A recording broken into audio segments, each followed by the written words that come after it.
গভীর রাত্রে মানুষ সব ঘুমায় যায়, গর্ভবতী মা ঘুমাতে পারে না, সন্তান পেটের ভিতরে হাঁটু দিয়া গুতা মেরেছে, পা দিয়া লাথি মেরেছে।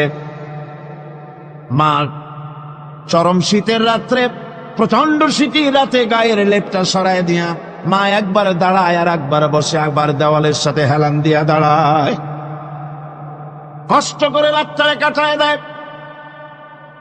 আবার সারাদিন সংসারের জন্য কাজ করেছেন, রান্না বান্না করেছেন মা, সকলকে খাওয়াইয়া মা শেষের দিকে খেতে গেছেন। যখন নিজে খেতে গেলেন, খাবারের ক্ষুধা নিয়ে, পেট ক্ষুধা নিয়ে খেতে বসেছেন, পেটের ভিতরে সন্তান লাথি মেরেছে, পেটের মধ্যে ঘুষা মেরেছে, হাঁটু দিয়া গুতা মেরেছে। ভরা পেটে, পেটের ভিতরে সন্তান গুতা মারলো হাঁটু দিয়া, মাথা দিয়া। মা ক্ষুধা রয়েছে, পেটে খেতে পারলেন না, বেদনা শুরু হয়েছে। খাবারের থালাটা ঠেলে দিয়ে মা দাঁড়ালেন, বসলেন, চোখের পানি ফেললেন। এভাবে করে মা একটা দুইটা দিন নয়, 10টি মাস পর্যন্ত সন্তানটাকে পেটের মধ্যে নিয়ে, একটা জীবিত মানুষ আর একটা জীবিত সন্তান পেটের মধ্যে নিয়ে নড়াচড়া করছেন, চলাফেরা করছেন। কিতাবের মধ্যে এসেছে, রাতের বেলায় মা যে ঘুমাতে পারেন না সন্তানের নড়াচড়ার কারণে, রাতভর ইবাদত করলে যত সওয়াব পাওয়া যেত, আল্লাহ ওই সওয়াব মায়ের আমলনামায় লিখে দেন।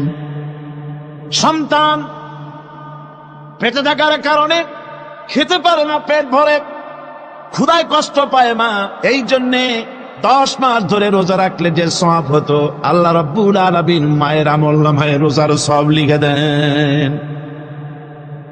10 মাস পুরে গেল, সন্তান ডেলিভারির সময় চলে এলো। মায়ের মন বিমর্ষ, সন্তান ডেলিভারি হবে, না জানি মরে যাই নাকি, না জানি অপারেশন লাগে নাকি, কি অবস্থা হবে। মা খেতে পারে না, মুখটা শুকায়া যায়। ডেলিভারির সময় যখন আসে, মা বাবার কাছ থেকে বিদায় নিয়ে যায়, স্বামীকে একান্তে গোপনে ডেকে নিয়ে বলে, প্রাণের স্বামী, দীর্ঘদিন একসঙ্গে ঘর কন্যা করেছি, অপরাধ হয়ে যেতে পারে, আমারে মাফ করে দিও। আমার মনে হয় এবার আমি আর বাঁচবো না। সংসার থাকলো, চাবি থাকলো, সব বুঝে নাও, আমারে মাফ করে দিও। মা চলে গেল সতিকা গৃহে, ক্লিনিকে চলে গেল, অপারেশন থিয়েটারে চলে গেল, অথবা ডেলিভারির জায়গায় চলে গেল। ডেলিভারি পেইন শুরু হয়ে গেল, বেদনা শুরু হয়ে গেল। এক একটা বেদনা যেন মায়ের এক একটা মৃত্যু যন্ত্রণা শুরু হয়ে যায়। এমন যন্ত্রণা, প্রসব বেদনা দুনিয়ার ভুক্তভোগী মা ছাড়া আর কেউ জানে না। এই চরম বেদনার ভেতর দিয়ে, চরম কষ্টের ভিতরে মা যখন একটা বাচ্চা প্রসব করলো, জিহাদের ময়দানের মতো মা রক্তাক্ত হয়ে গেলেন, সন্তান দুনিয়ায় এলো। মা তখন অস্থির থাকেন, এত বড় বিরাট কষ্টের ভিতরে।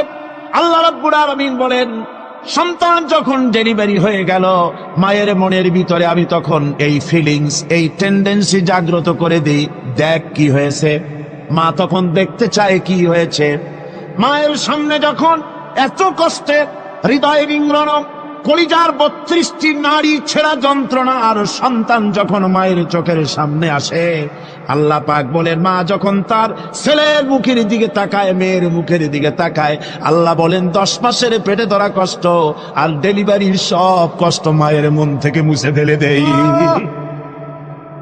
আল্লাহ রাব্বুল আলামিন বলেন, খবরদার দুনিয়ার মানুষ, এমন মায়ের সাথে নাফরমানি করবি না, এ মায়ের সাথে নাফরমানি করবি না। মাকে সম্মান করবি, মার কাছে দোয়া চাবি। দুনিয়ায় যদি সম্মান চাও, রিজেক্ট চাও, মায়ের পায়ে ধরে কান্দো। মায়ের জাতি অনেক সম্মান তার। রাসূল করিম সাল্লাল্লাহু আলাইহি সাল্লামকে প্রশ্ন করা হয়েছে, হুজুর খেদমত করবো কার? হুজুর কয় মায়ের। তারপরে কার? হুজুর কয় মায়ের। তারপরে কার? হুজুর বলেন মায়ের। তারপরে কার? তোমার পিতার। 3 গুণ তোর মায়ের মর্যাদা, 3 গুণ বেশি, তোর বাপের চাইতে মর্যাদা বেশি। সুবহানাল্লাহ পড়ে। আর আজকে ইসলামের শত্রুরা তারা বলে যে ইসলাম নারীর অধিকার আদায় করে না। নারীর অধিকার ইসলাম দেয় নাই তো কে দিয়েছে? আমার বন্ধুগণ, বিশ্বনবী জনাবে মুহাম্মদ রাসূলুল্লাহ সাল্লাল্লাহু আলাইহি ওয়াসাল্লাম মসজিদে নববীর ভিতরে বসে আছেন। এক বৃদ্ধা মহিলা মসজিদের মধ্যে প্রবেশ করলেন।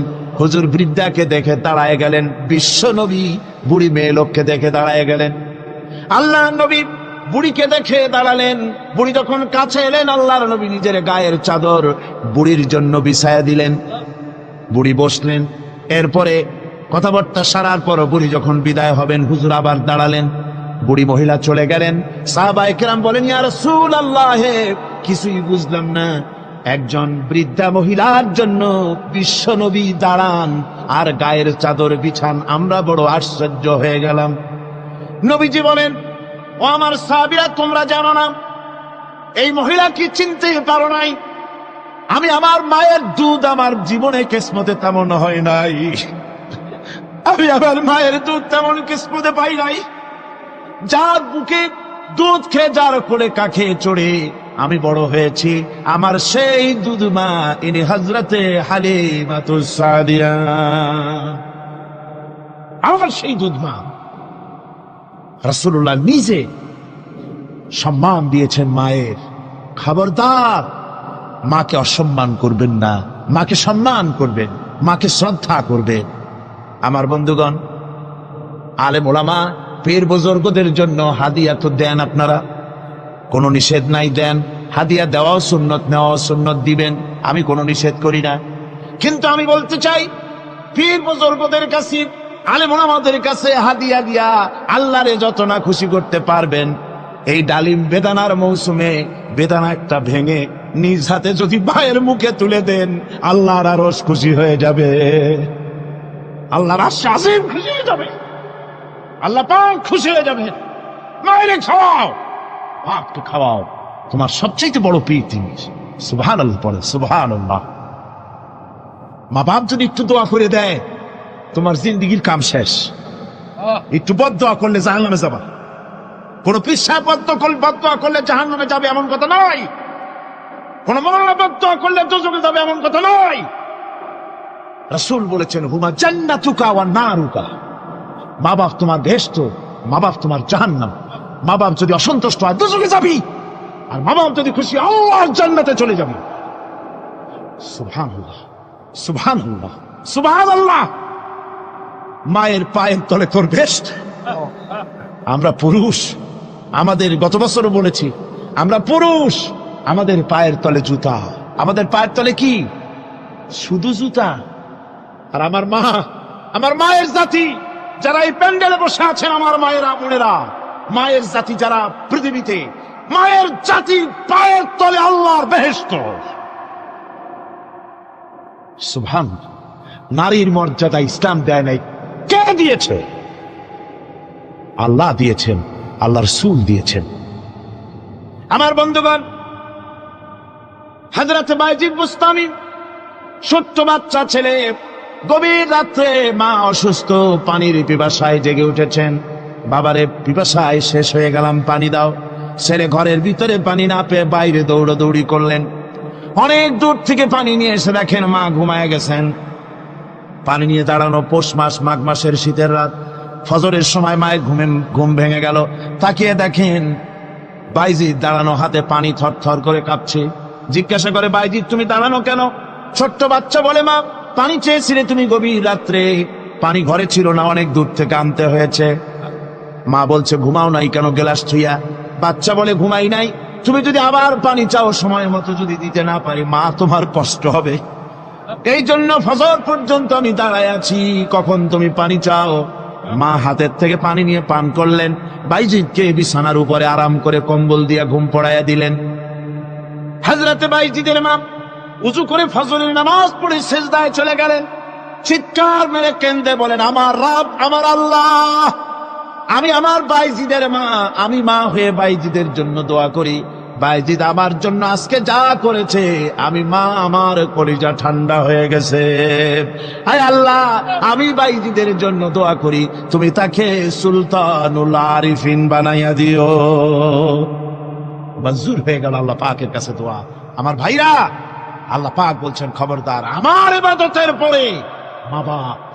আল্লাহর ইবাদতের পরে কারা? মা বাপ। মা বাপকে সম্মান করো, শ্রদ্ধা করো, মোহাব্বত করো, কিসমত খুলে যাবে, কিসমত খুলে যাবে। মা বাপকে সম্মান করো। হযরত আবু হুরায়রা রাদিয়াল্লাহু তাআলা আনহু রাসূলের সামনে এসে কাঁদতেছে। হুজুর বলছেন, আবু হুরায়রা কান্দো কেন? কান্দো কেন? রাতের বেলা কান্দো কেন? হযরত আবু হুরায়রা বলছেন, হুজুর আমাকে মা মেরেছেন। হুজুর বলছেন, মা মারলো কেন? কোন অপরাধ করেছো? কোন গোস্তাখি করেছো? আবু হুরায়রা বলছেন, না হুজুর, কোন গোস্তাখি করিনি, তবে মারলো কেন? হযরত আবু হুরায়রা বলছেন, হুজুর আমি আপনার দরবার থেকে ফিরতে রাত হয়ে গিয়েছিল। মা জিজ্ঞেস করলেন, আবু হুরায়রা এত রাত্রে কোথায় ছিলি? বললাম, আমি ছিলাম যে কদম চুমতে পারলে দুনিয়া ধন্য হয়, সেই দরবারে নববীর কদম মুবারক থেকে আসতে আমার দেরি হয়েছে। আমার মা মুশরিকা, আপনার নাম শুনে তার গায়ে আগুন জ্বলে উঠলো, আমাকে ধরে মারা আরম্ভ করলো, বলল হয় আমার বাড়ি ছাড়বি আর না হয় মুহাম্মদ সাল্লাল্লাহু আলাইহি ওয়াসাল্লামের দরবার ছাড়বি।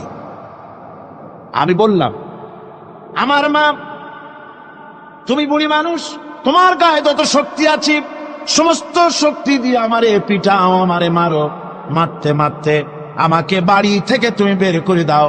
তোমার বাড়ি শুদ্ধ তামাম দুনিয়া ছেড়ে দিতে পারি, আল্লাহর নবীর কদম মোবারক ছেড়ে দিতে পারি না। আমার মা তোমাকে মেরেছে, তুমি আমার কাছে নালিশ করছো? আমার তো এখানে ইন্টারফেয়ার করার কিছুই নেই। সুবহানাল্লাহ, সুবহানাল্লাহ। মা তোমাকে মেরেছে, এখানে আমার করার কিচ্ছু নাই। বিশ্ব নবী বলছেন, এত বড় পাওয়ারফুল নবী, লেজিসলেটিভ পাওয়ার, সারে আল্লাহ তাকে বানিয়েছেন শরীয়ত প্রণেতা। কোরআন শরীফ, কোরআন শরীফই শুধু হালাল ও হারামের, হালাল এবং হারামের, বৈধ এবং অবৈধের সীমা রেখা শুধু কোরআনই ঠিক করেনি, রাসূলের জন্য আল্লাহ ছেড়ে দিয়েছেন। আল্লাহ রাসূলও হারাম, হালাল এবং হারামের বৈধ, বৈধতা অবৈধতার সীমারেখা নির্ধারণ করেছেন। এত বড় ক্ষমতা তা, এত বড় পাওয়ারফুল বিশ্বনবী, তিনি বলছেন মা মেরেছে, আমার করার কিছু নাই। চিন্তা করেন কত বড় কথা, এ কথার লোড কত। হযরত আবু হুরায়রা বলেন, ইয়া রাসূলুল্লাহ, মা মাকে মেরেছেন, আমি আল্লাহর নবীর কাছে মায়ের বিরুদ্ধে নালিশ করতে আসি নাই। বললেন, কেন এসেছো? হযরত আবু হুরায়রা বলেন, হুজুর এসেছি একটা কারণে, আমি জানি আল্লাহ নবী যদি আল্লাহর দরবারে হাত উঠায়া কোনো জিনিস বলে, আল্লাহ রাব্বুল আলামিন সঙ্গে সঙ্গে মঞ্জুর করে নেন। হুজুর আমি এসেছি, মেহেরবানি করে দোয়া করুন আমার মাকে যেন আল্লাহ হেদায়েত নসিব করে দেন। আল্লাহ নবী হাত উঁচু করে বললেন, আল্লাহুম্মা হিদি উম্মা আবি হুরায়রা, আয় আল্লাহ আমি দোয়া করি আবু হুরায়রার মাকে তুমি হেদায়েত নসিব করে দাও। রাসূলুল্লাহ দোয়া করছেন আর আবু হুরায়রা সমানে দৌড়াচ্ছেন। তিনি দৌড়াচ্ছেন, পিছন থেকে কয়েকজনে আবু হুরায়রার জামা টেনে ধরেছে, দৌড়ক। তাদের জানা আবু হুরায়রা খুব ভদ্রলোক মানুষ, কোন ঝড় ঝামেলার মধ্যে থাকে না, রাগ সাগ করে না, চিৎকার মারে না, দৌড় মারে না, এত ভদ্র শরীর, দৌড়ায় কেন? না জানি কোন বিপদ বুঝি ঘটে গেছে। পিছন থেকে জামা টেনে ধরে বলে, দৌড়াও কেন? হযরত আবু হুরায়রা জামা সাহাবীর হাত থেকে ছিনায় নিয়ে বলেন, জামা ছেড়ে দাও, আমাকে দৌড়াতে দাও, আমি দৌড়াইয়া বাড়ি যে দেখতে চাই। আমি দৌড়াই আগে আমার বাড়ি পৌঁছতে পারলাম না, আমি যাওয়ার আগে আমার আল্লাহর নবীর দোয়া আমার বাড়ি পৌঁছে গেছে, আমি এইটা দেখতে চাই। হযরত আবু হুরায়রা বাড়িতে গিয়ে দরজা নক করলেন, ভেতর থেকে আওয়াজ এলো, কে? হযরত আবু হুরায়রা বলেন, মা আমি তোমার আবু হুরায়রা ফিরে এসেছি। মা বলছেন, বাবা অপেক্ষা করো, দরজা খুলতেছি। হযরত আবু হুরায়রা বলেন, মায়ের গলার আওয়াজের ভিতরে শিরকিয়াতের কর্কশতা পেলাম না, মায়ের গলার আওয়াজের ভিতরে তাওহীদের গন্ধ পেলাম। আমার মনে হলো নবীজির নিক্ষিপ্ত তীর তার নিশানায় পৌঁছে গেছে। কিছুক্ষণ পর মা আমার বেরিয়ে এলেন, মাথা থেকে চুলের থেকে, বুড়ি মানুষ, সাদা চুলের ভিতর থেকে পানি পড়তেছে, মা বলল, বাবারে তোমারে মারার পর আমি বড় অনুতপ্ত হয়েছি, অনুশোচনা করেছি, আমি গোসল করেছি, মনে মনে ভাবলাম আমার ছেলে তো কোনো খারাপ জায়গায় যায় নাই, কেন তারে মারলাম, আমি বড় লজ্জায় পড়েছি তোমারে মেরে। ও আমার আবু হুরায়রা, আমি গোসল করেছি, পবিত্র হয়ে গেছি, জলদি করে আমাকে নিয়ে চলো বিশ্ব নবী জনাবে মুহাম্মদুর রাসূলুল্লাহর দরবারে। হযরতে আবু হুরায়রার মা ঘোষণা করলেন, আশহাদু আল্লা ইলাহা ইল্লাল্লাহু ওয়াহদাহু লা শারীকা লাহু ওয়া আশহাদু আন্না মুহাম্মাদান আবদুহু ওয়া রাসূলুহু। আমার ভাইরা, মা বাপ সবচেয়ে সম্মানের জিনিস। আল্লাহর ইবাদতের পরই মা বাপের খেদমত করতে হবে। আল্লাহ পাক বলছেন, বান্দারে দেখ, মায়ের পেট থেকে আনলাম, মায়ের বুকের মধ্যে মহব্বত পয়দা করলাম, এত মহব্বত দিলাম তোর উপরে, যে কোনো বিদেশে যান, যেখানে যান, বাড়িতে ফিরলে পরে সকলে, ছেলে মেয়ে ভাই বোন সবাই দেখবে সুটকেসে আমার জন্য আনছে কি, সবাই চিন্তা করবে আমার জন্য কি এনেছে। একমাত্র মা সন্তানের মুখের দিকে তাকাবে কখন খাইছে সে। সুবহানাল্লাহ, সুবহানাল্লাহ, আমার বাসার মুখখানা শুকনা, তুই বুঝি আজকে কিছু খাইস নাই। বিদেশে যেসব সন্তান থাকে, মা কাটা কবুতরের মতো ছটফট করে। আমার ছোটবেলার কথা আমি দেখেছি, শর্ষিনা মাদ্রাসা পড়তাম, আব্বা টাকা দিতেন মাদ্রাসায় যাওয়ার সময়, আবার মা আবার মুরগির ডিম বিক্রি করা, বিভিন্ন জিনিস বিক্রি করা বা বাজার করা পয়সা, উদ্বৃত্ত কিছু পয়সা আব্বার অজান্তে আমার হাতের মুঠার মধ্যে দিয়ে দিতেন। যখন মাদ্রাসার দিকে রওনা হয়েছি, পর্দার আড়াল থেকে দরজা থেকে দেখতাম, যতক্ষণ তাকায় দেখতেছি চোখ থেকে পানি দরদর করে পড়তেছে। সুবহানাল্লাহ, মা কি জিনিস! আল্লাহ আল্লাহ আল্লাহ। হযরতে মাহবুব রব্বানী কুতুবে সুবহানী শেখ মহিউদ্দিন আব্দুল কাদের জিলানী রাহমাতুল্লাহ আলাইহি, তিনি বলেছেন, মুনাজাত করতে গিয়ে আবেগে বলেছেন, রব্বুল আলামিন, তুমি যদি দয়া করে আমাকে জান্নাত দাও, আর তোমাকে যদি আমি না পাই, তুমি যদি আমার সঙ্গে দেখা না করো, আমারে যদি কথা না বলো, তাহলে এই জান্নাত আমার কোনো লাভ নাই। আর আমাকে যদি জাহান্নামও দিয়ে দাও, আর মাঝে মধ্যে তুমি যদি জিজ্ঞাসা করো মহিউদ্দিন কেমন আছো, তাহলে এই জাহান্নাম আমার জন্য বেহেশত হয়ে যাবে। আয় আল্লাহ, আমি শুধু তোমারই চাই, শুধু তোমারে দেখতে চাই। হুজুর একজন বুড়া লোককে বলছিলেন, মিয়া তুমি তো বেহেশতে যাবে না, তুমি তো বুড়া মানুষ, তুমি তো বেহেশতে যাইতে পারবে না। লোকটা কান দিয়ে অস্থির হয়ে গেছে। রাসূল বলছেন যে বেহেশতে বুড়া মানুষ যাবে না, তাহলে তো আমার উপায় নাই। হুজুর বলছেন, না, তুমি তখন বেহেশতে যাবে, তুমি যুবক হয়ে যাবে। সুবহানাল্লাহ ওয়া বিহামদিহি। একজন কালো মানুষকে হুজুর বলছেন যে কালো মানুষ বেহেশতে যাবে না, সে তো একদম কান্দে হয়রান। হুজুর বলছেন, দেখো, তুমি যখন বেহেশতে যাবে, তুমি কালো থাকবে না, তুমি সুন্দর সুশ্রী হয়ে যাবে। সুবহানাল্লাহ ওয়া বিহামদিহি।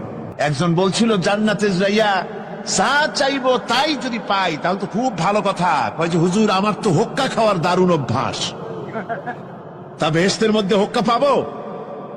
বুজুর্গ ব্যক্তি বলছেন, আল্লাহর বান্দা, বেহেশতে যাইয়া যদি তুমি হোক্কা খাইতে চাও, তো আল্লাহ তোমার হোক্কা দিবেন, কিন্তু আল্লাহর কসম করে বলতে পারি, বেহেশতে যাইয়া এমন পচা জিনিস খাওয়ার তোমার ইচ্ছে জাগবে না।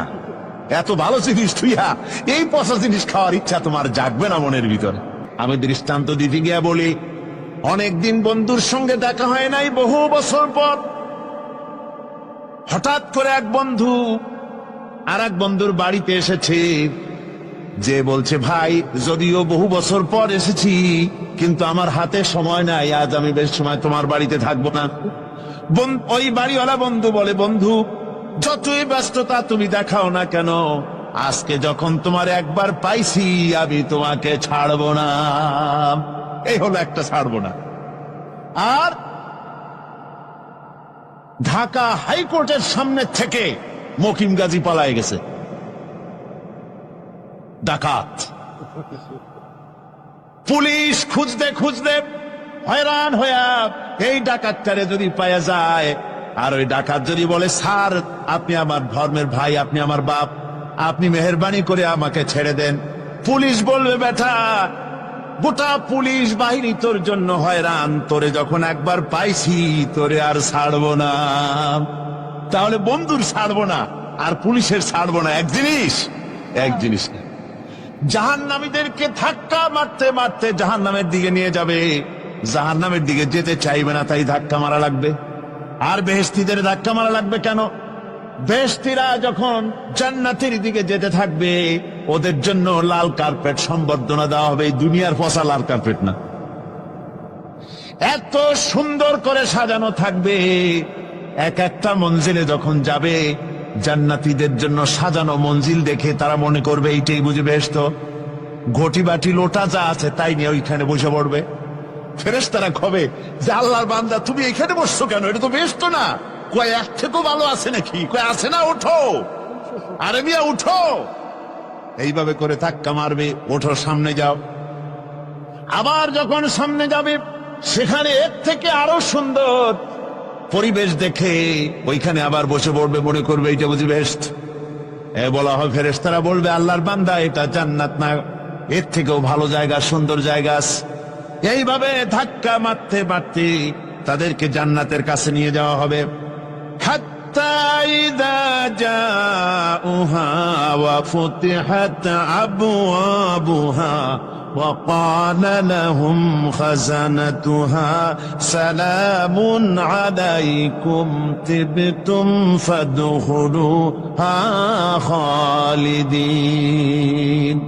এভাবে ধাক্কাতে ধাক্কাতে যখন তাদেরকে জান্নাতের দরজার কাছে নিয়ে যাওয়া হবে আগের থেকেই তাদের জন্য দরজা খোলা থাকবে। সুবহানাল্লাহ, আগের থেকেই জান্নাত খুলে রাখা হবে। তাদেরকে বলা হবে, ওই জান্নাতের পরিচালক তিনি বলবেন আসুন, ওয়েলকাম করবেন তাদেরকে, সালামুন আলাইকুম, আপনাদের প্রতি আল্লাহর শান্তি বর্ষিত হোক। বড় ভালোভাবে জীবনযাপন করেছিলেন দুনিয়ায়, আল্লাহর হুকুম মেনে চলেছিলেন, আল্লাহর হুকুম পালন করেছিলেন। দুনিয়ার বুকে বড় অশান্তি, মানুষের নির্যাতন, মানুষের বদনামি, জেল জরিমানা, রাত জেগে তাহাজ্জুদের নামাজ পড়া, যাদের ময়দানে কষ্ট করে রক্ত দেওয়া, শহীদ হওয়া, কত কষ্ট করে আল্লাহর দ্বীন জমিনে কায়েমের চেষ্টা করেছেন, নিজের জীবনকে ভালো রেখেছেন, পবিত্র রেখেছেন।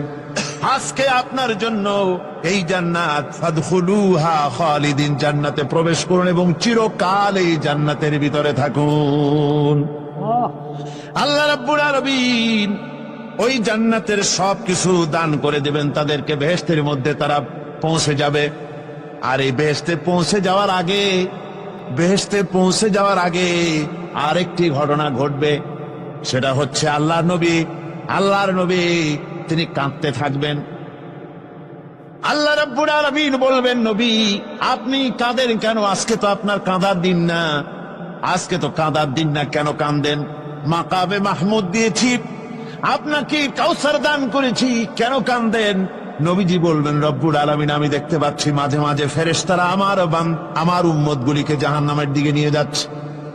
আল্লাহ রাব্বুল আলামিন বলবেন, ও আমার নবী, ও আমার হাবিব, জান্নাতি উম্মতগুলি আর যদি আপনি বাছাই করে নেন। হযরত আয়েশা রাদিয়াল্লাহু তাআলা আনহা বলেছেন, একথা শোনার পরে আমি প্রশ্ন করলাম, ইয়া রাসূলুল্লাহ, ওই পরকালে কিয়ামতের ময়দানে অসংখ্য নবীদের মাঝে, অসংখ্য নবীদের অসংখ্য উম্মতের মধ্য থেকে আপনার জান্নাতি উম্মত আপনি কি করে বেছে নেবেন? হুজুর বলেন, আয়েশা রে, যদি কোনো ঘোড়ার কপাল যদি থাকে সাদা, আর সাদা কপালওয়ালা ঘোড়াটা যদি অনেকগুলি ঘোড়ার মধ্যে হারিয়ে যায়, তাহলে সাদা কপালওয়ালা ঘোড়াটারে কি তার মালিক খুঁজে পাবে নাকি? হযরত আয়েশা বলেন, হুজুর অনায়াসে পাবে। হুজুর বলেন, কিয়ামতের দিন অসংখ্য মানুষের ভিতরে আমার জান্নাতি উম্মত আমি এইভাবে বেছে নেব, যারা দুনিয়ার ভেতরে নামাজ পড়েছে, ঈমান এনেছে, ঈমানদার ছিল, দ্বীনের কাজ করেছে, আল্লাহর সাথে নাফরমানি করে নাই, নামাজ পড়েছে সঠিকভাবে, আল্লাহর সঙ্গে নাফরমানি করে নাই, সঠিকভাবে দ্বীন পালন করেছে, তাদের চেহারার ভিতরে ঈমানের নূর চড়বে। ওই ঈমানের নূরের চমক দেখে দেখে আমার উম্মতগুলি আমি বাছাই করব। সেদিন ওই কিয়ামতের ময়দানে যারা নামাজ পড়ে না, রোজা রাখে নাই, বরং দ্বীনের সঙ্গে বিরোধিতা করেছে, আল্লাহর সঙ্গে নাফরমানি করেছে, ইসলামকে অস্বীকার করেছে, আল্লাহর দ্বীন যারা জমিনে কায়েম করতে চায় তাদের সঙ্গে বেয়াদবি করেছে, ওরা বলবে, হে রাসূল, আমিও তো আপনার উম্মত, আমারও সুপারিশ করুন। আল্লাহ নবী বলবেন, ভেগে যাও, দূর হয়ে যাও। তুমি যদি আমার উম্মত হবে, তাহলে এসব উম্মতের মতো ইমানের নূরের চমক তোমার ভিতরে আমি দেখতে পেতাম।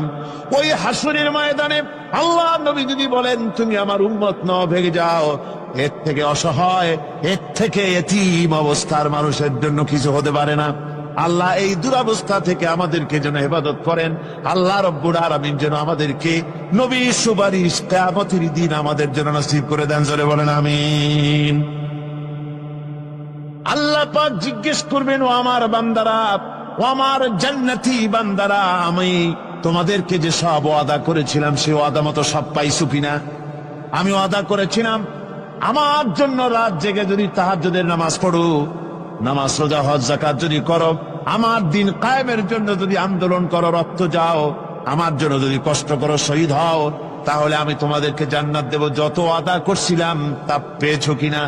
জান্নাতীরা বলবে, ক্বালু নাআম, সব পেয়েছি, সব নেয়ামত পেয়েছি। আল্লাহ বলেন, সব পাও নাই, ওয়ালাদাইনা মাজিদ, আমার কাছে আরো বেশি আছে, আমার কাছে আরো বেশি আছে, সব পাও নাই। জান্নাতীরা বসে থাকবেন, বুঝতে পারবেন না, এত নিয়ামত পেয়েছি, আল্লাহর কাছে আরো আছে।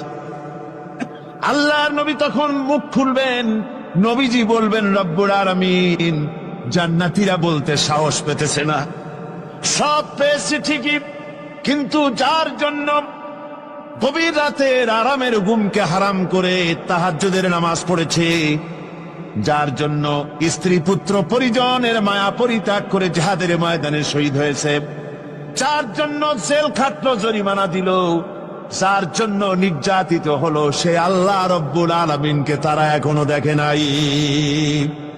আল্লাহ রব্বুল আলামিন বলবেন, আমি আমার বান্দার সে আরজ পুরা, সে আরজি পুরা করব।